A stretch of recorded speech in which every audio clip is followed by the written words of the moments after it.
Hi friends, welcome to my channel. ఈరోజు video చాలా ఈజీగా టేస్టీగా చేసుకునే చక్కెర పొంగల్ అండి. చాలా బాగుంటుంది. దేవుడికి ప్రసాదంగా నైవేద్యంగా చేసుకోవచ్చు. స్వీట్ ఎప్పుడైనా తినాలనిపిస్తే అప్పటికప్పుడు ఈజీగా చేసుకోవచ్చండి. ముందుగా హాఫ్ గ్లాస్ బియ్యం, హాఫ్ గ్లాస్ పెసరపప్పు తీసుకుని ఒక 2-3 సార్లు వాష్ చేసి వాటర్ వేసి నానబెట్టానండి. ఒక అరగంట సేపు నానబెట్టుకుంటే ప్రసాదం చాలా బాగుంటుంది. వాటర్ వేసి మూత పెట్టేసి నానబెట్టాలి. ఇప్పుడైతే వాష్ చేసానండి. నేను నానబెడుతున్నాను తగినంత వాటర్ వేసి. నానిపోయాక మీకైతే చూపిస్తున్నానండి. ఇప్పుడైతే అరగంట సేపు నానిపోయింది. తర్వాత ప్రెషర్ కుక్కర్లోకి మనం ఈ పప్పునైతే తీసుకోవాలి. నానిపోయిన తర్వాత ఒకసారి వాష్ చేసానండి. ఆ తర్వాత నేను బియ్యాన్ని పప్పుని ప్రెషర్ కుక్కర్లో వేసాను.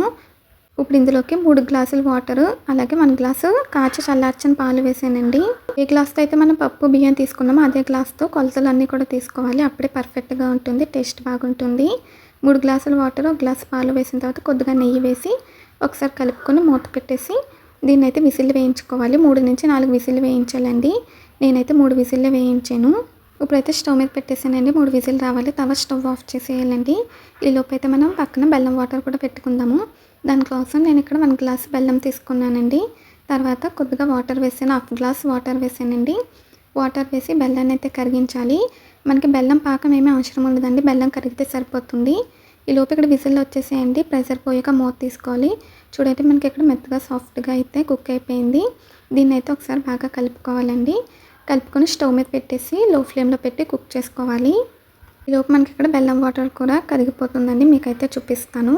చూడండి ఫ్రెండ్స్, ఇప్పుడైతే మనకి కుక్ అవుతుంది. లో ఫ్లేమ్లోనే కుక్ చేసుకోవాలి. బెల్లం వాటర్ కూడా కరిగిపోయిందండి. ఇప్పుడైతే స్టవ్ ఆఫ్ చేసేసి దీన్ని వడకట్టేసానండి. ఎందుకంటే బెల్లంలో కొంచెం డస్ట్ ఉంటుంది కదా, అలా వడకట్టిన తర్వాత బెల్లం వాటర్ అయితే వేసేయాలి. వేసేసి ఒకసారి బాగా కలుపుకోవాలండి. ఇప్పుడు ఈ బెల్లం వాటర్ని ఈ బియ్యము పప్పు అనేది బాగా అబ్జర్వ్ చేసుకోవాలి. అప్పుడు టేస్ట్ సూపర్గా ఉంటుంది. ఇప్పుడు ఇందులోకి కొద్దిగా కొబ్బరి పేస్ట్ అయితే వేసానండి. ఒక 3 స్పూన్స్ ఉంటుంది.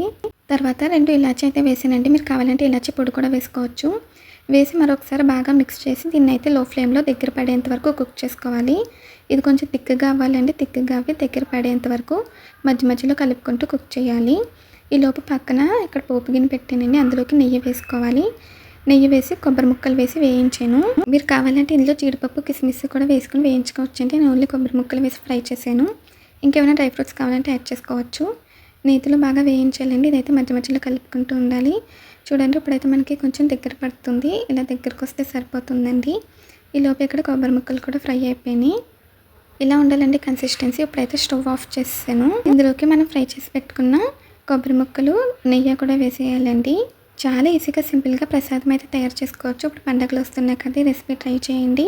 టేస్ట్ కూడా సూపర్గా ఉంటుంది, హెల్తీగా కూడా ఉంటుంది. ఇప్పుడు ఒకసారి బాగా మిక్స్ చేసుకోవాలి. ఇప్పుడైతే నేను సర్వింగ్ బౌల్లోకి అది తీసుకున్నానండి. మా ఇంట్లో అయితే బాగా ఇష్టపడతారు. నేనైతే టేస్ట్ చేశానంటే సూపర్ అంటే సూపర్గా ఉంది. ఖచ్చితంగా ఒక స్పూన్తో అయితే ఆగలేమంటే బౌల్ మొత్తం కూడా తినేస్తారు, అంత బాగుంటుంది. ఈ విధంగా ఒకసారి ట్రై చేయండి, చాలా బాగుంటుంది. ఈ చక్కెర పొంగల్ వీడియో మీకు నచ్చితే మీరు ట్రై చేస్తే ఎలా వచ్చిందో కామెంట్స్లో తెలియజేయండి.